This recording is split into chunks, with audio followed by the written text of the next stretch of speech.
ഗർഭധാരണത്തിന് ഏകദേശം 3 മാസം പിന്നിടുമ്പോൾ കുഞ്ഞിന് ഏകദേശം 2 ഇഞ്ച് നീളവും ഏകദേശം 14 ഗ്രാം തൂക്കവും ഉണ്ടാകും. ഏതാണ്ടൊരു നാരങ്ങയുടെ വലിപ്പമേ ഈ ഘട്ടത്തിൽ കുഞ്ഞിനുള്ളൂ. എങ്കിലും ഏറ്റവും വലിയ പ്രത്യേകത കുഞ്ഞിന്റെ ശരീരത്തിലെ മിക്കവാറും എല്ലാ പ്രധാന അവയവങ്ങളും, ഹൃദയം, വൃക്ക, കരൾ, മസ്തിഷ്കം എല്ലാം ഈ 14 ഗ്രാം തൂക്കത്തിനുള്ളിൽ തന്നെ രൂപപ്പെട്ട് കഴിഞ്ഞിരിക്കും എന്നുള്ളതാണ്.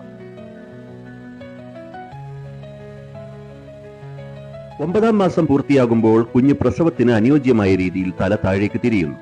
പ്രസവ സമയമാകുമ്പോൾ അമ്മയുടെ ശരീരത്തിൽ ഓക്സിറ്റോസിൻ എന്ന ഹോർമോൺ ഉൽപ്പാദിപ്പിക്കപ്പെടുകയും ഗർഭപാത്രം സങ്കോചിക്കാൻ തുടങ്ങുകയും ചെയ്യുന്നു. ഗർഭപാത്രത്തിന്റെ ഗളം വികസിക്കുകയും, അതായത് സെർവിക്സ്, കുഞ്ഞിന് പുറത്തു വരാനുള്ള വഴി ഒരുങ്ങുകയും ചെയ്യുന്നു. സങ്കോചങ്ങൾ ശക്തമാകുന്നതോടെ കുഞ്ഞ് ജനന കനാൽ വഴി പുറത്തേക്ക് വരുന്നു. കുഞ്ഞ് ജനിച്ചതിന് ശേഷം പൊക്കിൾ കൊടിയും മറുപിള്ളയും പുറന്തള്ളപ്പെടും.